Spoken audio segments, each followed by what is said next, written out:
폭우가 그렇게 내리더니 또 언제 그랬냐는 듯 다시 더워졌네요. 저는 비가 올 때면 갑자기 울컥해지곤 해요. 매일 밤마다 퇴근해서 이렇게 사연글을 읽는 게 저의 낙이었는데 이번에는 제가 이렇게 사연을 보내는 날도 오네요. 다들 여자분이신 것 같아서 보낼까 말까 고민을 많이 했는데 갑자기 없던 용기가 생겨 한 글자씩 저의 이야기를 적어 보냅니다. 저는 경기도에 사는 40대 아저씨입니다. 제 이야기를 잠깐 드려보자면 저는 10년을 넘게 만난 여자친구가 있었어요. 그 여자친구와 결혼을 약속하고 그렇게 준비를 하던 중에 여자친구가 어느 날 저에게 이별을 고하더라고요. 처음에는 어리둥절해서 물어봤어요. 진이야, 제발 한 번만 만나서 이야기 좀 하자. 어떤 마음이 너를 변하게 만든 거야? 만나기 싫다던 여자친구 집에 매일매일 하루도 빠짐없이 찾아갔더랬죠. 그때마다 거절하던 여자친구가 이번에는 만날 마음이 들었는지 저를 집으로 들어오라고 하네요. 오빠, 그만 서 있고 들어와서 이야기해. 그렇게 저는 한껏 부푼 마음으로 여자친구네 집에 들어가서 이야기를 나눴어요. 오빠, 나 오빠랑 10년 만나면서 행복한 일도 많았지만 슬픈 일도 많았어. 오빠랑 있으면 너무 편해. 근데 정말 편하기만 해. 그래서 결혼을 해도 내가 행복할 것 같지가 않아서 그래. 그럼 내가 더 노력하면 되지. 네가 원하는 사람으로 맞춰보려고 내가 노력할게. 그렇게 1시간을 매달리니 여자친구가 그러네요. 오빠, 나 사실 다른 남자 생겼어. 그 사람이랑 잘해보고 싶어. 미안해. 라고요. 마음을 접어야겠다 싶더라고요. 저는 집에 돌아오면서 한참을 울었습니다. 그때 참 요즘처럼 많은 비가 내리더라고요. 저는 연애를 하는 동안 따뜻한 마음을 주었다고 생각했지만 정작 그 상대는 그 마음이 독, 부담이 되었다고 하네요. 처음에는 머리를 한 대 얻어맞은 것처럼 얼얼함이 지속되었어요. 내가 잘못한 것일까? 상대방이 잘못한 것일까? 내가 너무 사람에게 쉽게 마음을 준 것이 잘못이었을까? 한동안은 내 머릿속을 흔들던 질문들이 어느샌가 차분해지기 시작하네요. 내가 어떻게 할 수 있는 게 아니구나. 라는 문장이 제 머리를 스쳐 지나갈 때 보란듯이 잘 살아내겠다고 생각했어요. 살면서 누군가에게 마음을 주는 일은 참 어렵지만 한번 마음을 주기 시작하면 나도 모르게 자꾸만 더 주고 싶어지는 게 사람 마음인 것처럼 멈출 수 있고 멈추면 좋겠지만 그렇게 되지 못했을 때 이런 결과는 생각하지 못했었던 제 자신에게 스스로 위로와 채찍을 건네기로 했어요. 누구의 잘못도 아니니 더 성장하리라 다짐을 하고 그날부터 열심히 회사도 다니고 여자친구 만나면서 못 만났던 지인들도 만나고요. 그러다 보니 훌쩍 시간이 흘러 어느새 저는 30대 중반이 되어 있었네요. 이따금씩 전 여자친구의 소식이 간간히 들려왔지만 많이 사랑했던지라 잘 살기를 누구보다 바랬지요. 어느 날 친구놈이 전화가 오네요. 야, 잘 지냈냐? 동호야, 오랜만이다. 나야 뭐 그럭저럭 잘 지냈지. 너는 잘 지내? 나도 뭐 그럭저럭이지. 요새 진이 소식 들은 거 있어? 라고 갑자기 물어보네요. 그래서 없다고 하니 전 여자친구가 결혼한다고 친구놈이 조심히 얘기하더라고요. 그 얘기에 울컥도 했지만 애써 괜찮은 척 말했어요. 아, 그랬구나. 잘 됐다. 진이도 이제 결혼해서 잘 살아야지. 하며 친구놈과 나중에 술이나 한잔 하기로 하고 전화를 그렇게 끊었어요. 그리고 나서 얼마나 울어 제꼈는지 아침에 회사에 가서 다들 어제 라면 먹고 잤냐고 물어볼 정도였다니까요. 그렇게 진이 결혼 소식을 듣고 저는 한 번 또 무너졌지만 그래도 이왕 결혼하는 거 잘 살았으면 싶은 마음이 컸어요. 저도 몇 달 뒤에 친구놈이 소개팅을 해준 친구랑 잘 돼서 서로 비슷한 점도 많고 또 너무 친한 친구라 저도 이제는 용기 내서 다른 사람을 만나보기로 했네요.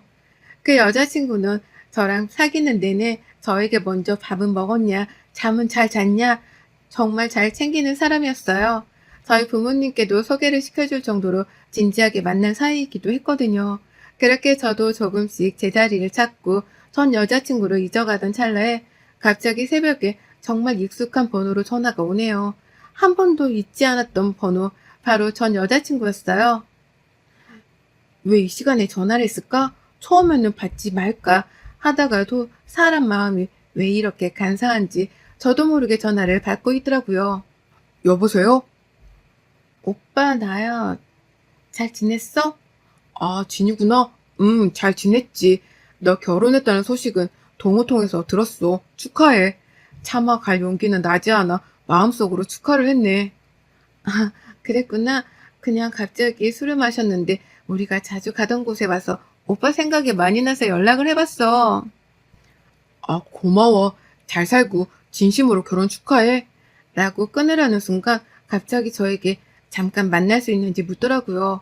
저는 너무 당황했지만 차마 만날 수 없다고 이야기할 수 없어 만나기로 했습니다. 저희 집으로 온다길래 처음에는 밖에서 만나자고 했지만 너무 늦은 시간으로 집으로 온다고 하네요. 그렇게 우리는 만났고 서로 한참을 추억 속 이야기를 하게 되었어요. 오랜만에, 정말 오랜만에 느껴보는 그 추억의 진이도 잊지 않았구나 싶어서 내심 기쁘기도 했고요. 여자친구한테는 정말 미안했지만 사람 마음이 뜻대로 되지 않더라고요. 그렇게 우리는 일주일에 한 번, 또 많게는 두 번 저희 집에서만 만남을 가졌어요. 그러다가 어느 날은 자연스레 잠자리도 하게 됐죠.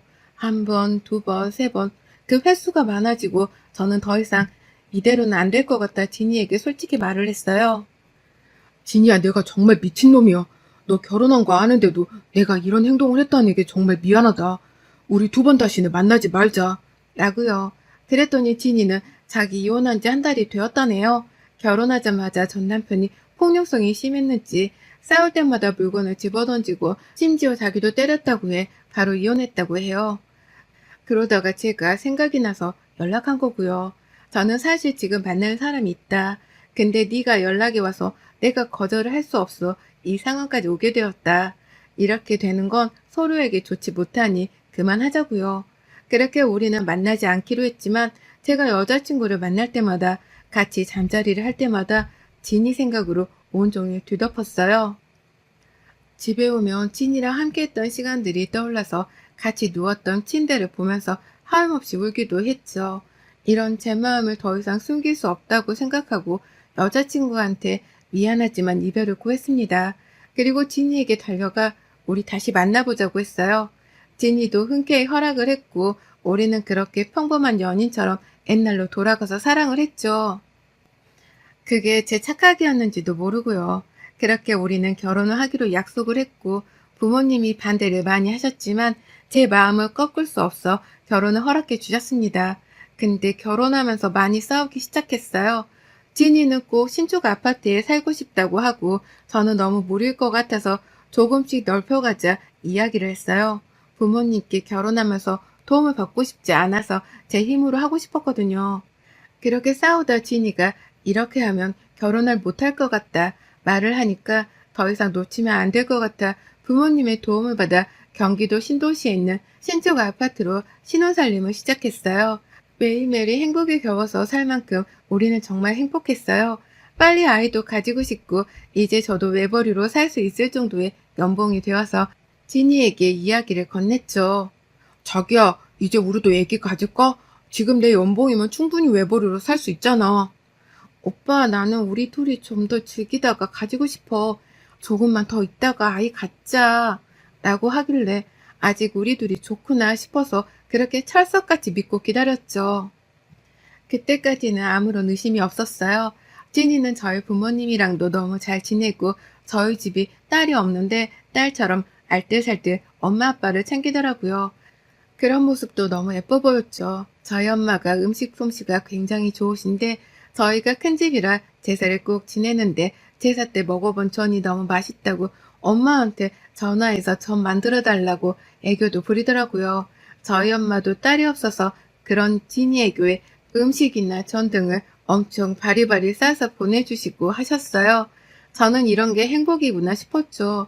그런데 우리 사이에 언제부터 금이 가기 시작했고 저는 그 사이를 좁히려고 많은 노력을 했어요. 그러다 저희 집에 엄마 아빠가 처음 오던 날 진이는 그날도 엄마 아빠가 가실 때가 되어서야 들어왔더라고요. 생전 그런 적이 없었는데요. 어머니, 아버님 오셨어요?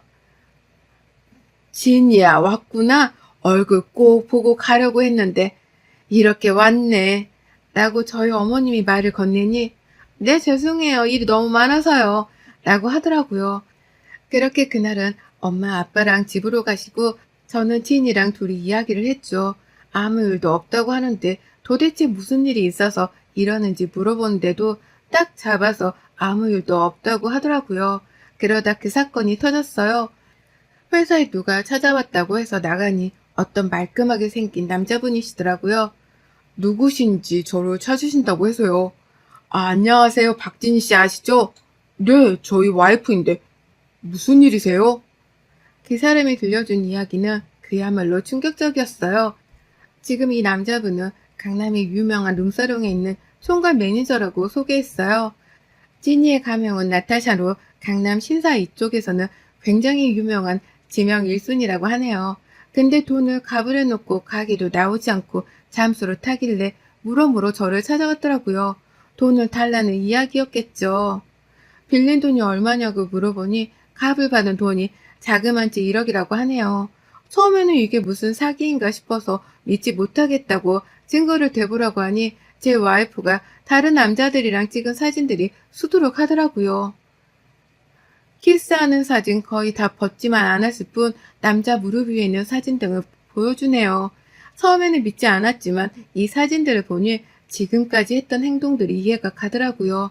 결혼하고 나서도 나간 거 보니 저랑 결혼한 의미가 없었네요. 그렇게 멍하니 있다가 회사에 반차를 내고 무작정 나왔어요. 먼저 사실 확인을 위해서 진이랑 가장 가까이 지내는 친구를 찾아갔죠. 지금까지 이 이야기를 하니 그 친구는 알고 있었다는 듯이 말하더라고요. 오빠, 죄송해요. 알고 있었지만 제가 둘 사이에 끼어드는 건 아닌 것 같아서 말씀을 못 드렸어요.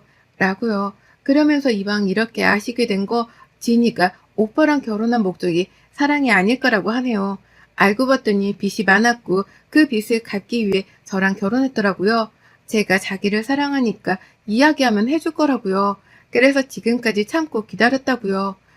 근데 더 무너지는 건 이뿐만이 아니었어요. 지금까지 저희 부모님께 해온 것들이 다 가식이고 거짓이었더라고요. 저희 엄마가 해주는 음식들이나 전들은 당근마켓에 갔다가 돈 받고 팔았더라고요. 저한테는 친정집에 가져다 줬다. 어머님 음식 솜씨가 너무 좋아서 친구들이 너무 먹고 싶어 해서 가져다 줬다 그랬는데 일부러 엄마한테 전을 많이 붙여달라고 해놓고 그거를 돈 받고 당근마켓에 팔았더라고요. 그때가 딱 추석 때 이맘때쯤이었는데 자기가 한 것처럼 해놓고 팔았던 증거들이 있더라고요. 제가 혹시라도 할까봐 친구 아이디로 사용했네요. 이뿐만이 아니라 엄마가 가장 아끼던 반지나 폐물들이 있는데 그것도 갖다가 훔쳐서 금은방에 팔았대요. 이런 거 가져가도 우리 어머님은 멍청해서 모른다고요. 안 그래도 엄마가 자꾸 반지나 뭐가 없어지는 것 같다고 하셨는데 그때마다 와이프가 그랬거든요. 어머님, 어디 잊어버리신 거 아니에요? 잘 찾아보세요. 라고 항상 이야기했었는데 그게 다 와이프 짓이었더라고요. 부모님 안 계실 때 몰래 들어가 미리 와 있는 척하고 집에 있는 뭐 돈 될 만한 물건부터 음식들과 심지어 사놓은 과일까지 싹 다 자기 차에 가져다 놨나 봐요. 그냥 돈 되는 건 다 가져갔다고 보시면 될 것 같아요. 이 말을 듣고 도저히 용서가 안 되는데 지금 이렇게 이야기하면 안 될 것 같아 우선 오늘은 출장 간다고 이야기해놓고 근처 모텔로 가서 생각을 했어요. 그러다 그렇게 좋아하는 돈 실컷 만져보게 해줘야지 싶어서 계획을 짰어요. 일부러 친구한테 부탁해 지니 앞에서 전화로 좋은 투자건이 있는 것처럼 계획을 했죠. 그때부터 와이프가 저한테 물어보네요. 오빠 뭐 좋은 소식 있어? 왜 이렇게 요새 통화를 자주 해? 아, 별거 아니야. 그냥 엄마 아빠가 가지고 있는 땅 있잖아. 그거 재개발 될 거라고 해서 옆에 더 살려고 생각 중이라 친구가 거기 좀 투자하고 싶다고 하네. 아 정말? 그 어머님 아버님 유산으로 받으신 땅? 응, 내 대학 동기가 부동산 하잖아. 근데 거기 재개발 들어갈 거라고 미리 쌀 때 사놓으라고 그러네. 왜, 자기도 생각 있어? 라고 미끼를 던졌죠. 옳다구나 싶었는지 바로 아 정말? 근데 내가 가진 돈이 어딨어? 자기는 없어? 라고요. 나는 이 집 들어올 때 다 보태서 없지. 그래서 엄마 아빠도 아까워서 지금 투자 좀 받아서 살려고 하나 봐. 요새 금리 너무 높으니까 좀 투자 받는 것도 나쁘지 않잖아. 아마 거기 재개발되면 한 10배는 땅값이 오르지 않을까 싶어. 그랬더니 와이프가 자기도 좀 그럼 자금을 구해봐야겠다면서 그러대요. 그렇게 며칠이 흐르고 아마도 어디서 돈을 또 땡겨왔는지 8천만 원 정도를 투자하고 싶다고 하더라고요. 친구놈이 부동산에서 부탁해서 일부러 잘못된 정보를 흘렸죠.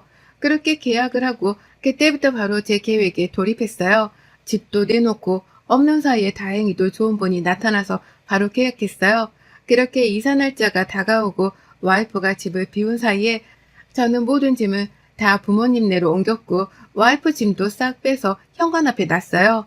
집에 새벽에 왔는지 도어락 비밀번호도 바꿨거든요. 전화가 불티나게 오네요. 그렇게 하루 동안 핸드폰을 꺼놓고 잠수 탔어요. 저희 부모님 전화기도 다 꺼놓고요. 그렇게 이혼 소송을 준비했어요. 와이프가 투자하려고 낸 8천만 원은 제가 가져가야 마땅하거든요. 지금까지도 와이프한테 들어간 돈만 해도 1억이 넘어요. 이 집도 무리해서 산 거라 위자료로 생각하고 받으려고요. 돈 달라고 그렇게 난리를 치는데 정말 한 마리의 사자가 따로 없더라고요. 저한테 사기꾼이라니. 너 같은 새끼랑 산 자기가 호구라느니 사랑해서 자기가 결혼한 줄 알았냐면서 소리를 고래고래 질러서 제가 한마디 했어요. 사랑하지 않았으니까 그런 짓거리도 했겠지. 나가. 라고요. 사랑한 사람한테 또 그 부모님한테 어떤 여자가 그러겠습니까? 시댁에 있는 물건을 다 갖다가 팔아 돈 챙기고 심지어 반찬까지 반찬 가게 하는 것처럼 꾸며서 팔아 넘기는데요. 그렇게 죽고 못 살았던 여자와 저는 개 같은 싸움과 함께 이혼 소송 중에 있습니다. 사이다 결말은 아니었지만 이로써 저는 충분히 복수에 성공했다고 생각해요. 돈을 가장 좋아하던 사람이기 때문에 그런 사람에게는 돈으로 똑같이 복수해야 한다고요. 그렇게 10년 동안의 사랑도 끝이 났습니다. 지금 현재 상황은 이렇네요. 후기입니다. 여러분도 잘 지내셨나요? 저 40대 아저씨랍니다. 저를 혹여나 잊어먹은 건 아니겠죠? 그 뒤로 많은 분들이 뒷이야기를 궁금해하시는 것 같아 쓸까 말까 사실 많이 고민했어요. 처음에는 저도 모르게 한자 한자 적어가던 것들이었는데 다시 또 제 이야기를 쓰려니까 창피하더라고요. 근데 익명의 힘을 빌려 후기를 남겨봅니다. 그 뒤로 저희는 이혼을 했어요. 와이프는 자기 돈 돌려달라고 하루 종일 저를 달달 볶고 저희 집을 달달 볶았지요. 저는 와이프 회사, 친정, 친구들 모두에게 그 술집 매니저한테 받은 사진을 뿌렸어요. 회사에서도 잘리고 친구들도 등을 돌리고 와이프 집에서는 난리가 났겠죠. 그렇게 살다 보니 저도 마음이 좋지만은 않았어요. 받았던 8천만 원에서 딱 1천만 원 빼고 다 돌려줬어요. 저 사람도 살 길은 찾아야 싶겠다 해서요. 1천만 원은 어떻게 보면 적은 돈이겠지만 제가 지금까지 마음고생한 위자료라고 생각하고 돌려주지 않았어요. 그렇게 시간이 흐르고 정말 저에게 복이 찾아온 건지도 모르겠네요. 시골의 땅들을 유산으로 받으신 부모님께서 정말 그 땅에 리조트가 크게 들어올 계획이라 땅값이 정말 많이 올랐더라고요. 근데 부모님께서 저에게 옛날부터 해보고 싶은 일들을 해보라고 지원을 해주셨어요. 제 꿈이 원래 요리를 참 좋아해서 셰프가 되는 게 꿈이었거든요. 근데 그 길이 만만치 않잖아요. 그래서 접고 살았는데 이번 기회가 돼서 그동안 집에서 혼자 갈고 닦았던 실력과 아시는 분이 레스토랑을 크게 해서 거기서 배웠던 것들을 가지고 서울은 아니지만 경기도에 조그만한 땅을 사서 카페인 레스토랑을 오픈하게 되었어요. 거기서 나오는 수익은 당연히 부모님한테도 나눠드리려고요. 그렇게 바쁘게 지내는데 전 와이프가 저를 찾아왔더라고요. 울며 불며 자기가 정말 잘못했다고 부모님에게도 무릎 꿇고 자기가 빌겠다면서 제발 자기를 받아달라고요. 어디서 돈 냄새를 맡은 것 같아요. 당장 나가달라고 얘기했어요. 저희 엄마 아빠가 와 있는 곳에서도 계속 빌더라고요. 저희 엄마 아빠가 당장 나가라고 끌어낸다고 소리를 고래고래 지르시더라고요. 원래 굉장히 점잖은 분들이신데 너 같은 애랑은 한순간도 말을 섞고 싶지 않다고요. 얼굴조차 역겨워서 보기 싫다고요. 그 뒤로는 간간히 찾아왔는데 그때마다 제가 거절해서 지금은 뭐 지방 가서 사무직으로 일한다고 하더라고요. 들리는 소문에 빚 갚느라 힘들겠죠 뭐. 또 술집 나간다는 말도 있는데 그거는 제가 알 바가 아니니까요. 참 인생이란 게 아이러니하네요. 열심히 살다 보니 제 인생도 꽃이 피지 않을까 싶습니다. 여러분이 기다렸던 후기는 아니었을지 몰라도 저에게는 인생의 가장 큰 사이다 순간이 아니었나 싶어요. 10년 내내 한 여자만 사랑했던 저로서는 마음 한켠이 아리기도 하지만 또 한편으로는 자식 없이 이혼한 게 낫기도 싶었네요. 여러분들은 늘 행복한 일들만 가득하시길 바랍니다. 여러분의 생각은 댓글로 남겨주세요. 오늘도 시청해 주셔서 정말 감사합니다.